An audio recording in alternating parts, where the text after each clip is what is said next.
Amén, hermanos. Gracias a Dios por este tiempo de adoración. Vamos a buscar ahora en nuestras Biblias el pasaje que se encuentra en Mateo 5. Mateo capítulo 5. Y vamos a leer los versículos 29 y 30. Mateo 5, versículos 29 y 30. Nuevamente hagámoslo juntos. Por tanto, si tu ojo derecho te es ocasión de caer, sácalo y échalo de ti, pues mejor te es que se pierda uno de tus miembros y no que todo tu cuerpo sea echado al infierno. Derecha te es ocasión de caer y échala de ti, pues mejor te es que se pierda uno de tus miembros y no que todo tu cuerpo sea echado al infierno. Amén. Así puestos de pie, hermanos, recibamos a nuestro hermano anciano de iglesia, Octavio Córdoba Aquino, quien nos impartirá en esta tarde la palabra de nuestro Dios. Vamos, hermanos, a pedir la dirección del Señor para meditar en su palabra. Soberano Señor, te damos a ti la gloria, a ti la honra y a ti la alabanza, Señor. El motivo por el cual estamos reunidos, Señor, es para deleitarnos, Señor, en tu presencia, celebrar tu nombre y darte adoración, Señor. Y, Señor, tú en tu misericordia, Señor, nos concedes escuchar tu voz a través de tu palabra. Permítenos, Señor, estar atentos, Señor. Permite, Señor, que cualquier preocupación, Señor, o distracción pueda ser sacada, Señor, de nuestra mente para poder concentrarnos, Señor, en estudiar, Señor, tu palabra, en aprender, Señor, de ella y en vivir de acuerdo a sus maravillosos preceptos. A tu nombre sea la gloria en Cristo Jesús. Amén. Pueden sentarse, hermanos. Vamos a considerar el texto o los textos que acabamos de leer en Mateo capítulo 5, de los versículos 29 y 30. La última ocasión que tuvimos la oportunidad de avanzar un poco en el Sermón del Monte, que ya hemos, gracias a la misericordia del Señor, ya agotado más de la mitad del primer capítulo. Estuvimos considerando el segundo contraste que el Señor Jesucristo hace de la enseñanza correcta del mandamiento, de los mandamientos, con respecto a las enseñanzas distorsionadas que estaban teniendo lugar en su época por parte de los rabinos, de los escribas y fariseos de la época. Tomaban algún mandamiento, como hemos estado viendo, y enseñaban de una manera parcial, generalmente enfocados más a un cumplimiento externo, más bien a dar una imagen. Ellos no se preocupaban demasiado por lo que pasaba al interior de ellos mismos y de las personas a las que enseñaban, sino solamente que externamente no se cometiera el mal. En la última ocasión estuvimos viendo este segundo contraste de los 6 que el Señor Jesucristo ofrece en el resto de este capítulo 5, y consideramos el hecho del adulterio, y veíamos que el Señor Jesucristo considera ya el pecado de adulterio desde su concepción en el corazón, aunque no haya posibilidad alguna de consumarlo en el acto físico como tal, ¿no? Entonces, el versículo 29 y 30 tiene una conexión muy importante con esta enseñanza. La última ocasión no tuvimos la oportunidad de verlo todo porque era demasiada información, pero el día de hoy sí vamos a considerar estos dos versículos, que son dos imágenes que nos hablan básicamente de lo mismo, y es acerca de tomar medidas drásticas, medidas extremas, para poder conducirnos a la mortificación del pecado. Estos dos versos han causado controversia a lo largo de la historia, incluso han conducido a algunas prácticas extrañas dentro de la iglesia, como el ascetismo, que vamos a considerar más adelante, pero es necesario que nosotros podamos estudiarla y tratar de darle el sentido correcto que el Señor Jesucristo expresa a través de estas dos frases que son básicamente la misma. A manera de introducción debemos hacernos algunas preguntas para que nosotros podamos ver particularmente hasta dónde estamos dispuestos a llegar. Una de ellas sería hasta dónde nosotros estamos dispuestos a llegar o a hacer para santificarnos. ¿Qué estamos dispuestos a sacrificar? ¿Qué sacrificios estás dispuesto a hacer en pro de abandonar tus pecados? La respuesta nos va a llevar a plantear un escenario para la mortificación de nuestra carne. Y ahorita vamos a ir precisamente a ese punto. Antes de entrar al bosquejo propiamente dicho, debo reconocer que mucha de la información que voy a considerar para este mensaje está basado en un libro que les he mencionado en otras ocasiones, de un predicador muy antiguo, muy erudito, John Owen, conocido en algunas ocasiones como el príncipe de los puritanos. John Owen fue una persona muy educada, de hecho maestro universitario en Oxford, y pues hay que reconocer que mucho del bosquejo que voy a manejar en esta tarde lo tomo directamente de este texto. Entonces vamos a comenzar, o vamos a separar nuestro tema de hoy en dos encabezados o dos subtemas muy sencillos y muy naturales.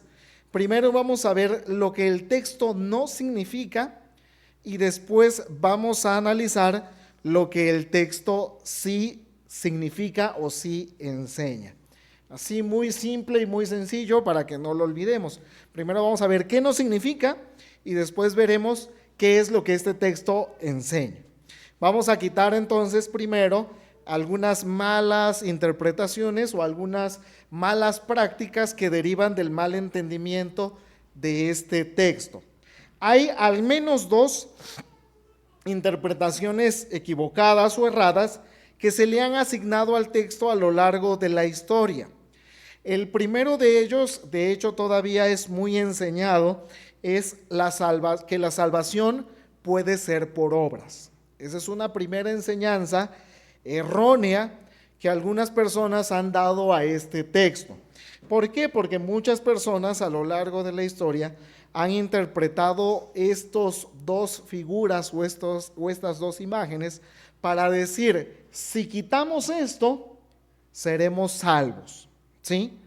Ellos dicen, si entonces dedicamos nuestra vida y sacrificamos nuestro cuerpo en determinadas acciones, entonces podremos ganar el favor de Dios, ¿sí?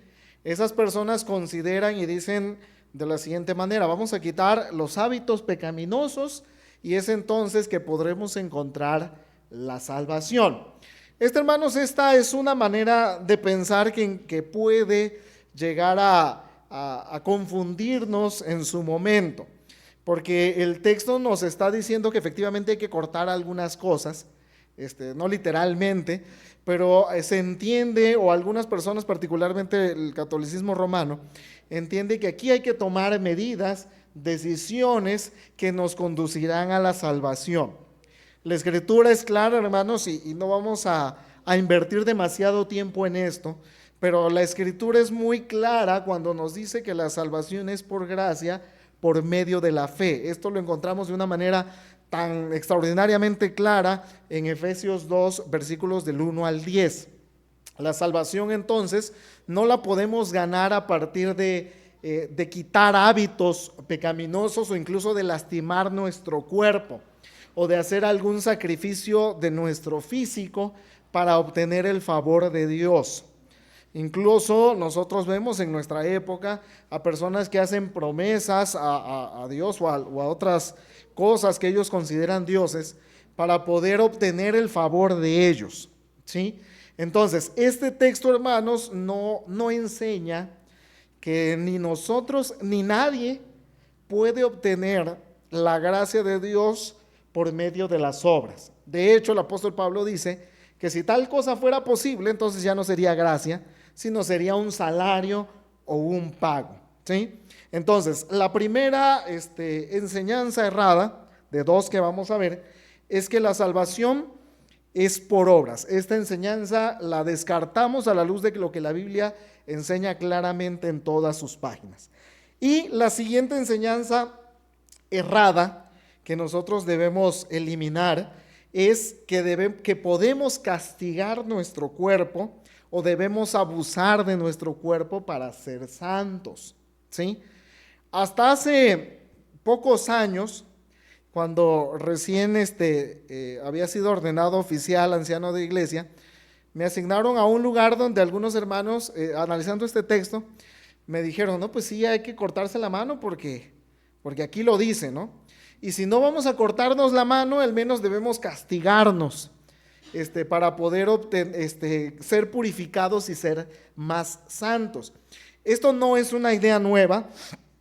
De hecho, uno de los padres de la iglesia, Orígenes, que vivió del año 185 al 254, fue de hecho un padre destacado de la iglesia primitiva, estaba tan convencido de su propia pecaminosidad, y al leer este texto lo que hizo fue castrarse, ¿sí? Se castró pensando que eso lo libraría de cierto tipo de pecados, evidentemente el pecado sexual. También está el caso de Pedro Abelardo, que tuvo un conflicto ahí con una mujer que quedó embarazada de él, se casó y luego finalmente, para evitar más pecados, se castró y se metió a un convento, ¿sí?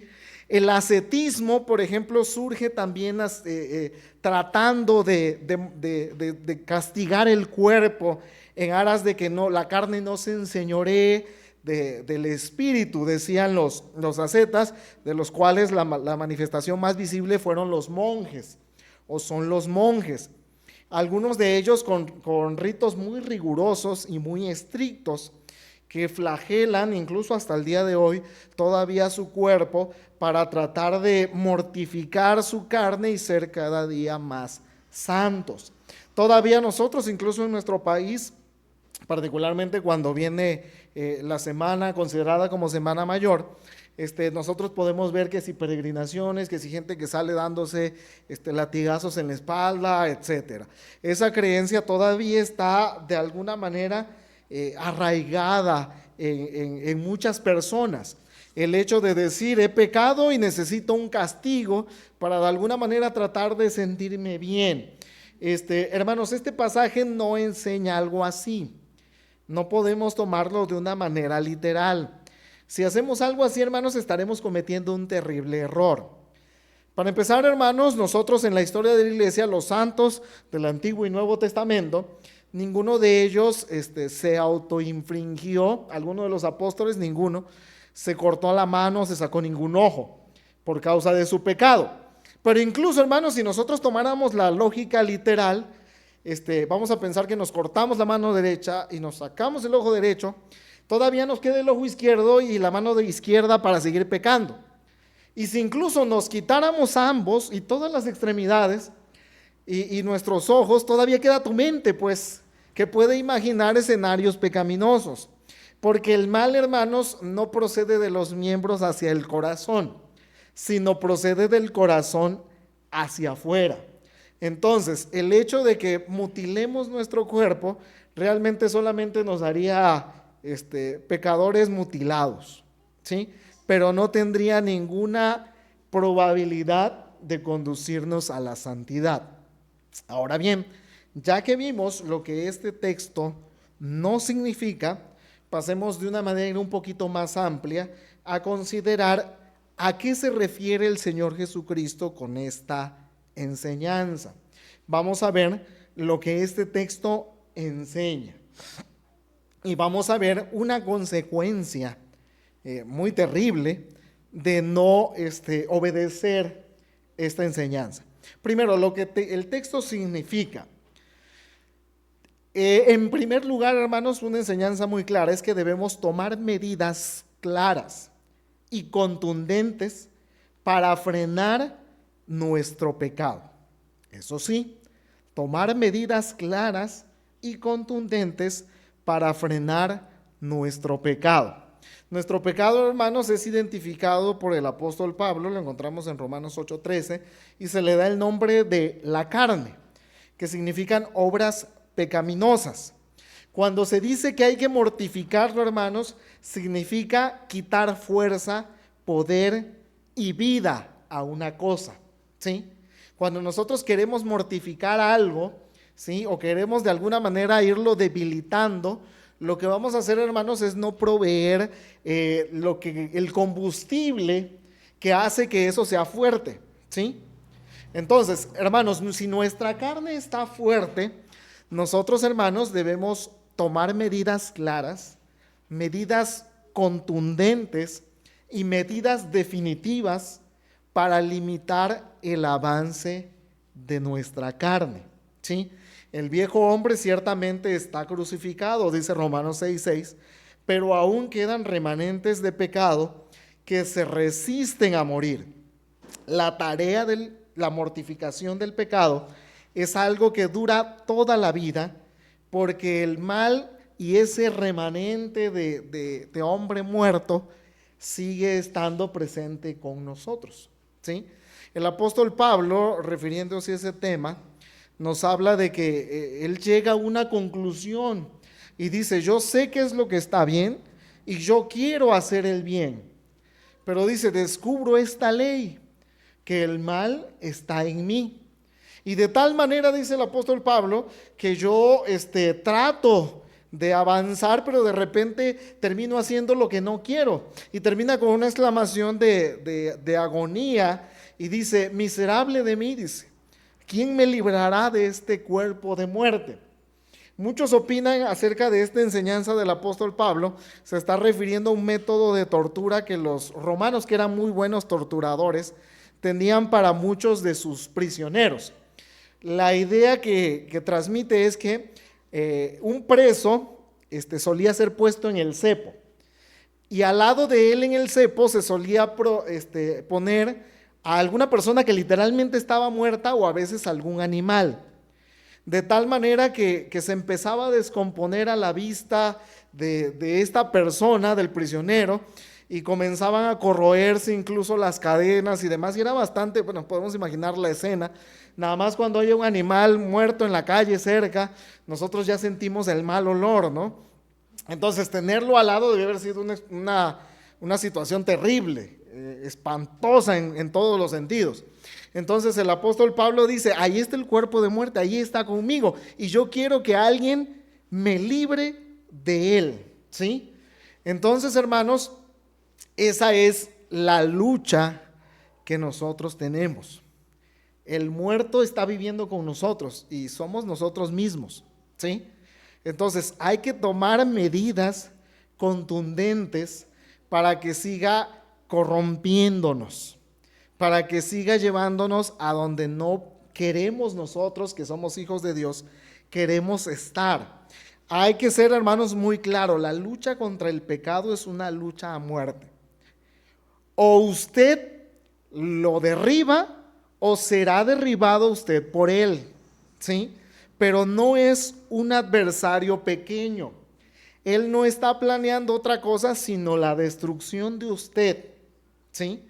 Él está cavilando para lograr su muerte. Hermanos, es un enemigo mortal, y al enemigo mortal no se le debe consentir, porque si usted lo consiente, ¿sí?, si su enemigo entra a su casa, hermanos, él no va a tener ninguna compasión de usted. Entonces, hermanos, el pecado, hermanos, es como expansivo. Dice John Owen precisamente en su libro: los primeros ataques y sugerencias del pecado son siempre muy modestos. Pero si el pecado tiene éxito en su primer avance, entonces exigirá cada vez más, hasta que por fin el mero hecho de mirar a una mujer hermosa bañándose, refiriéndose a David y Betsabé, termine en el adulterio, en maquinaciones malvadas y en el homicidio. Hermanos, nuestra carne no es realmente un enemigo modesto, ¿sí?, sino es un enemigo sutil. Y aquí la la disyuntiva es la siguiente: ese enemigo mortal es uno mismo, ¿sí? En la guerra espiritual, la verdadera guerra espiritual no es tanto contra Satanás, obviamente él está presente, pero el principal enemigo tuyo en la guerra espiritual eres tú mismo, ¿sí? Somos nosotros, nuestra vieja naturaleza, nuestra vieja carne, ¿sí? Entonces, hermanos, aquí este texto nos enseña que nosotros, hermanos, debemos buscar cortar al pecado desde sus primeros momentos y desde sus primeras manifestaciones. Hermanos, algunas medidas contundentes que nosotros debemos tomar para auxiliarnos en esta batalla. Recuerden, hermanos, si usted está en Cristo, quiero dejar esto establecido. Si usted está en Cristo, usted tiene esa batalla. No hay manera que no la tenga, pues, ¿sí? Porque usted gime por ser santo, por ser conformado más a la imagen de Cristo, ¿sí? Pero se encuentra con esta ley. Ahí está el pecado, arrastrándolo hacia abajo otra vez. Entonces, si usted quiere estar en comunión con Dios, ser santificado por Él, esa carne le va a estorbar y tendrá que librar una batalla con ella. Si esa batalla no se está librando, hermanos, si el pecado está conviviendo con nosotros de una manera normal y natural, tenemos razones muy válidas para sospechar que no estamos en Cristo, hermanos, ¿sí? Porque el creyente, por definición, tiene que mortificar su carne, ¿sí? Entonces, veamos a continuación 5 consejos o 5 acciones que nosotros podemos y debemos tomar para fortalecernos en la lucha contra nosotros mismos, ¿sí? Al referirnos en lucha contra nosotros mismos no significa que vamos a pelear con el hermano y demás. El rival es uno, ¿sí? ¿Sí? No pensemos en alguien más. Primero, hermanos, debemos depender del Espíritu Santo, ser llenos y ceder el control de nuestras vidas. El Espíritu Santo debilita la raíz del pecado y permitirá desarraigar hábitos pecaminosos, ¿sí? Aquí, hermanos, es extraordinario el auxilio divino que tenemos. La tercera persona de la Trinidad consiente en vivir con usted y fortalecerlo para que usted pueda debilitar su pecado. De hecho, es la medida más contundente. El Espíritu del Señor puede ir a la raíz del pecado y debilitarlo desde su origen. Para eso, hermanos, para depender del Espíritu Santo y ser llenos y ceder el control a lo que Él hace, nosotros, hermanos, debemos depender de Dios en oración, ¿sí? Pedir, hermanos, su fortaleza y su auxilio para esta lucha. Y no, hermanos, no debemos pedirlo así de que cada mes o cada año, sino todos los días, hermanos. Una buena costumbre es que antes de iniciar cualquier actividad, hermanos, nos levantemos tal vez 15, 20 minutos antes de comenzar nuestra actividad diaria y podamos pedirle al Señor que nos fortalezca, porque el día de hoy y el día de mañana y los días que el Señor le conceda a usted de vida, tendrá que enfrentarse a ese enemigo mortal. Y si usted no clama por ayuda, entonces estará débil y podrá ser presa fácil de su enemigo, ¿sí? Entonces, hermanos, una primera medida es esa: depender del Espíritu Santo, fortalecernos en la oración, ¿sí? En la oración, hermanos, el Señor nos da, y no quisiera entrar a esto porque es muy amplio, pero el Señor nos da la oportunidad de que nosotros le hablemos, le pidamos, incluso nos desahoguemos con Él. Y hermanos, Él está ávido de escuchar que nosotros pedimos fortaleza y gracia para afrontar nuestro pecado, ¿sí? Obviamente también traeremos nuestras peticiones como usualmente lo hacemos, pero hermanos, tómese el tiempo para pedirle al Señor que lo fortalezca, para que su carne no se enseñoree de usted. Segundo punto, hermanos, Les digo, todo esto lo tomo de ese material que les he comentado, así que tengo que dar ese crédito. El segundo punto, haga un diagnóstico correcto. Algunas cosas no pueden ser tratadas con ligereza. Requiere ver qué tan seguido triunfa en usted algún hábito pecaminoso. Primero, hermanos, vimos que debemos depender del Señor en oración. Segundo, debemos hacer un diagnóstico. Es decir, nosotros debemos analizarnos. Como mencionábamos en la clase del Instituto de Formación Cristiana, hay algunos pecados que ya los tenemos tan arraigados que pensamos que forman parte ya de nuestra naturaleza y que no podemos hacer ni debemos hacer nada para quitarlos, ¿sí? Nos hemos habituado tanto a ellos que decimos, esto no puede estar tan mal. O a veces pensamos y nos comparamos con otros creyentes y decimos, pues yo lo tengo, pero yo veo que fulanito y menganito, que además son líderes, también lo hacen. Entonces no debe ser tan malo. Hermanos, si queremos de verdad mortificar el pecado, tenemos que identificar los puntos. No nos justifiquemos a nosotros mismos, ¿sí? Sino de verdad veamos qué cosa es un hábito pecaminoso, así lo haya usted practicado toda su vida o incluso le guste hacerlo, ¿sí? Si usted, en contraste con la ley de Dios, detecta hábitos y conductas pecaminosas, debe reconocerlas, ¿sí? Y pedirle al Señor que las quite de su vida. Hermanos, podemos amar mucho el pecado, ciertos pecados, ¿sí? Que algunos no nos parecen tan escandalosos. Algunos incluso pensamos, si mi prójimo ni se entera, no creo que haya tanto problema, ¿sí?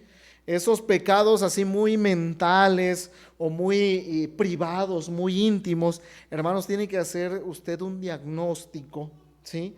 Para poder atacarlos desde su raíz. Tercer punto, hermanos, corte de raíz con situaciones pecaminosas. Lo que menciona Job en su capítulo 31, versículo 1. Dice Job en este texto, hice pacto con mis ojos, ¿sí?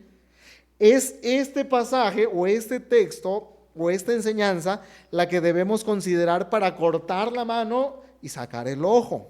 No significa, como vimos hace unos minutos, que literalmente lo debamos hacer, pero sí que situaciones que sabemos que degeneran en pecado, yo debo cortarlas de raíz, porque si las consiento, voy a terminar con ese pecado arraigado en mi corazón, ¿sí?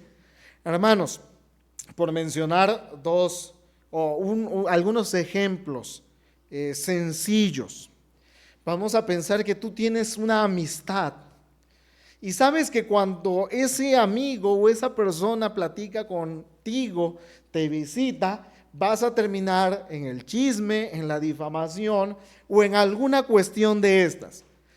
Tú, como vimos en el punto pasado, ya has identificado que es una situación pecaminosa y debes tomar una medida extrema. ¿Qué es lo que vas a hacer? ¿Sí? Tal vez le vas a decir a tu amigo, ¿sabes qué? Ya no me hables de eso. Y si él insiste, hermanos, córtalo y échalo de ti, ¿sí? Esa amistad te está conduciendo a fortalecer tu pecado y aunque tú no lo estés notando, te está arrastrando al infierno. Ahorita vamos a verlo al final. Entonces, hermanos, es mejor que cortemos con ese hábito, ¿sí? Algunas personas, hermanos, yo he tenido la oportunidad de platicar con algunas personas que tienen malos hábitos, o que dan rienda a su lujuria y a la lascivia a través de lo que ven en algo tan privado como el celular, ¿sí? No saben controlarlo y se convierte en un modo de pecar, ¿sí? Entonces, ¿qué medida extrema vamos a tomar en ese caso? Hermanos, si no hay manera de que te puedas resistir a eso, quédate sin teléfono, ¿sí? Porque es mejor que andes incomunicado como troglodita, ¿sí? A que con toda la tecnología seas echado en el fuego del infierno. Las medidas que debemos tomar no deben ser parciales, o no debemos pensar, vamos a ir de poquito en poquito. Yo desde mi experiencia, un pecado en particular que traté de erradicar hace algún tiempo, y dije, voy a ir parcialmente, primero voy a hacer esto, ¿y saben cuándo mejoré? Nunca, pasaron años y yo seguí en el mismo lugar, ¿sí? Porque uno tiene que tomar una medida radical. Si algo te es ocasión de caer, córtalo, evítalo, ¿sí? Así sea una amistad, así sea algo que tú estás estimando como necesario, así tengas que desinstalar el Facebook o alguna aplicación que te guste mucho, ¿sí? Pero si está siendo ocasión de caer, córtalo, ¿sí? Es mejor parecer alguien anticuado que ser o estar, como decíamos en mi época, estar a la moda o a la onda y ser echado al infierno, ¿sí? Entonces, hermanos, esa es una medida muy importante, hermanos. Tenemos que tomar medidas radicales si queremos mortificar nuestro pecado. Como cuarto punto, hermanos, seamos diligentes y sinceros al tratar con el pecado. Trate con todos los pecados, no solo con algunos en particular. Porque a veces nosotros podemos hacer esa distinción. Ya hicimos nuestro diagnóstico, vimos que tenemos 10 hábitos pecaminosos, pero decimos, voy a tratar con 4. Los otros 6 hábitos vamos a dejar, pues no son tan malos. No, hermanos, no. Como vemos hace unos minutos, hay que ser radical, extremo, ¿sí? Yo recuerdo cuando en mi juventud, ya hace algunos ayeres, había un canto que nosotros habíamos adaptado para los jóvenes, que era de Marcos Witt, por cierto, me encantaba cantar herejías en esa época, y decía ese canto, Señor, hazme un radical, ¿sí? Y realmente, hermanos, sí, la manera de ser radical no es hacer demasiada faramaya, ¿no? O cosas muy, muy vistosas, sino realmente tomar medidas drásticas. Entonces, hermanos, si usted identifica X, Y pecados pecaminosos, no piense, bueno, vamos a dar la batalla en este y en este primero, y ya cuando terminemos vamos a ir con nosotros. No, trate, hermanos, de atender todos los frentes. Como les mencioné hace unos minutos, el pecado de usted va a atacarlo desde todos los puntos, ¿sí? Entonces, usted no puede darle cierta libertad, porque entonces terminaremos dominados, hermanos. Y finalmente, quinto punto, no consienta al pecado. Si le da lugar a la idea, terminará cayendo. Pelee con sus deseos pecaminosos apenas estos comiencen, ¿sí? Hermanos, es mejor tratar con algo pequeño y manejable desde sus orígenes, a tratar con algo ya pues más difícil y con consecuencias más terribles, ¿sí? Veamos el caso por ejemplo, de David. Pobrecito David, desde la mañana lo hemos estado citando, ¿no? Pero el caso de David, él tiene el deseo pecaminoso, no lo combate a tiempo, ¿sí? Entonces, el deseo pecaminoso escala, y escala al adulterio. Y después del adulterio, David se ve atrapado en el embarazo de Betsabé y comienza a planear homicidio, cosa que termina consumando. Al final es un monstruo terrible el pecado, que ya ha arrastrado, incluso en el caso de David, a la muerte a uno de sus oficiales más leales, ¿sí? ¿Por qué? Porque no lo descabezamos cuando estaba pequeño, pues, ¿sí? Entonces, hermanos, si nosotros le damos el lugar al pecado, va a terminar colándose y metiéndonos en cada vez más aprietos. Hay una frase que es atribuida a Lutero, no tengo realmente la certeza de que él haya dicho eso, pero en su momento se le atribuye la siguiente frase: usted no puede evitar que los pájaros vuelen arriba de su cabeza, pero sí puede evitar que hagan un nido en ella, ¿sí? Entonces, hermanos, eso es importante. Si ya dejamos que las aves hagan el nido en la cabeza, va a ser cada vez más difícil desarraigarlo, ¿sí? Entonces debemos comenzar a luchar con él en sus etapas, más tempranas. El pecado, hermanos, en el creyente provoca endurecimiento, ¿sí? si convive con su pecado, el pecado no mortificado, endurece al creyente y además afecta a los demás, ¿sí? Dice Joel Vicky, no hay algo así como un pecado privado. Finalmente, la gente que te rodea terminará afectado. El pecado no mortificado, hermanos, produce un creyente con pocos frutos. En muchos sentidos, inútil, irresponsable con su labor y con su testimonio, ¿sí? Hermanos, el pecado no mortificado, el pecado que no se ha diagnosticado y no se ha tratado, evidentemente, va a provocar, aunque la palabra puede sonar dura, va a provocar cristianos mediocres, ¿sí? Y que realmente no pueden sumarse a la obra, y si se suman a veces no suman, en realidad a veces hay que estarlos remolcando, ¿sí? Entonces, hermanos, el pecado, hermanos, es la gran culpable de mucho estancamiento personal, familiar e iglesias débiles, porque no hemos tratado con el pecado. Hermanos, y aquí vale hacer este necesario diagnóstico para ver si si tú directamente estás mortificando tu pecado. Como hemos mencionado en otra ocasión, no pienses en los vecinos. A lo mejor tú estás pensando, fulanito debe pensar en eso. No, hermanos, fulanito el Señor lo juzgará y a nosotros también. Nosotros debemos ver qué tanto es la mortificación que estamos dándole a nuestra carne, ¿sí?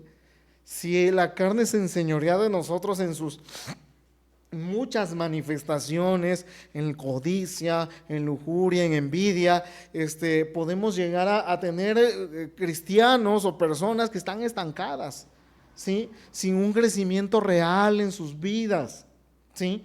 Hermanos, hay una ilustración que hace algunos años escuché de un pastor de nuestra iglesia allá en Tabasco, el pastor Jonás Hernández. Le doy el crédito también de esta frase.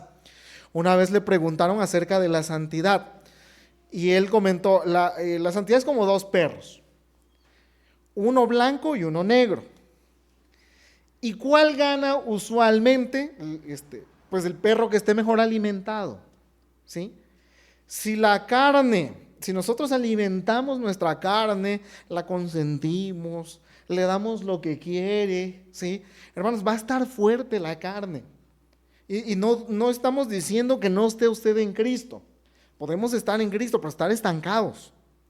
Pero si la carne gana continuamente y vivimos permanentemente en derrota, interrumpiendo nuestra comunión con Dios continuamente, hermanos, es que ha llegado el momento de tomar medidas extremas, de depender del Espíritu Santo, ¿sí?